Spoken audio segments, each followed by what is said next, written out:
Good afternoon, Christian woman, Christian woman. Really quick, I'm in the middle of meetings. I'm packed like a little sandwich today. I'm packed in. So I'm just stopping by really quickly to talk about anxiety. That's a big topic, right? A lot of people are anxious.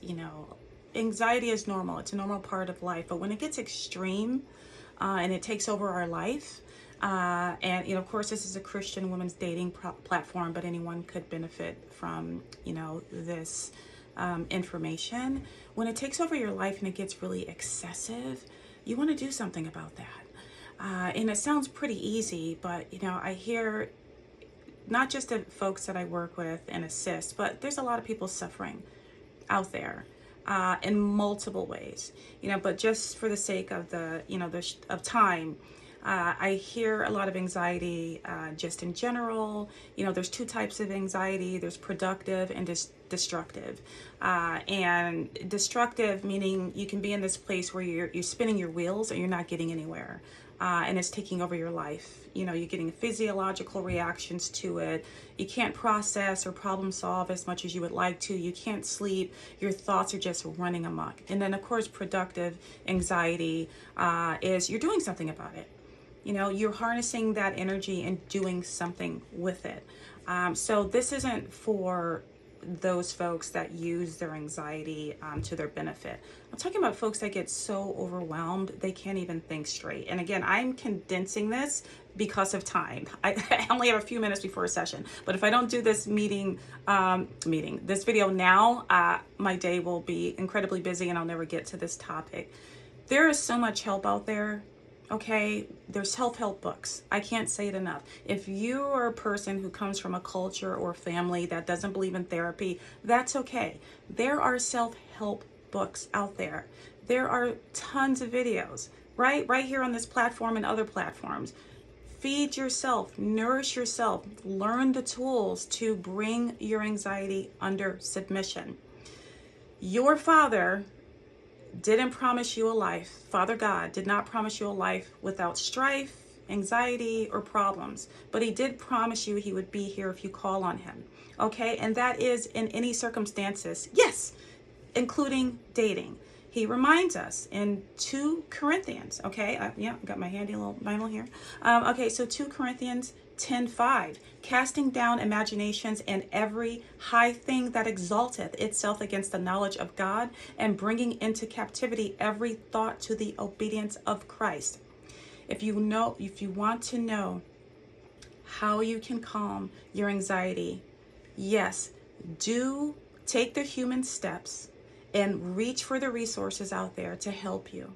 Therapist, coach, a wise friend, a wise elder in your family, a wise elder, trusted elder in your community, your church, self-help books, okay? Just even starting with your breathing, slowing down your breathing, grounding yourself, giving yourself time to process things, okay? There's nothing wrong with asking for help. But if you don't want to even do that, your Father is always here. Remember, in dating, it's not just about what you want, right? It's about your relationship with Father God and bringing him into that process as well, okay? And so if you want to know about your Father more so, read his word so you can bring him into those storms, to those anxiety monster storms, to bring him in. If you want to know how our sisters and brothers have dealt with adversities, make more time to read your word. If you want to hear your Father's voice, make more time to quiet yourself in your secret place and read the Bible out loud. If you want to hear his word, okay? Please do not let anybody tell you about your Father. Know your Father for yourself. It's about relationship. And in terms of anxiety that people bring into dating, you definitely want to bring your anxiety, your thoughts under submission, under Christ, because I see all kinds of wonderful, great people out there. I mostly work with women, but I have male clients too.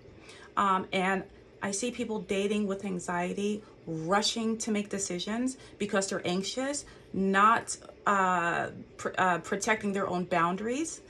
allowing themselves to be gaslit, to be minimized, to have their boundaries violated because they're so anxious and they're so frazzled that they sort of go where the wind is taking them. Okay, this is not everybody, of course, but for those folks who struggle in that way, you might want to take a step back from dating so that you can start to ground yourself and gather your strength.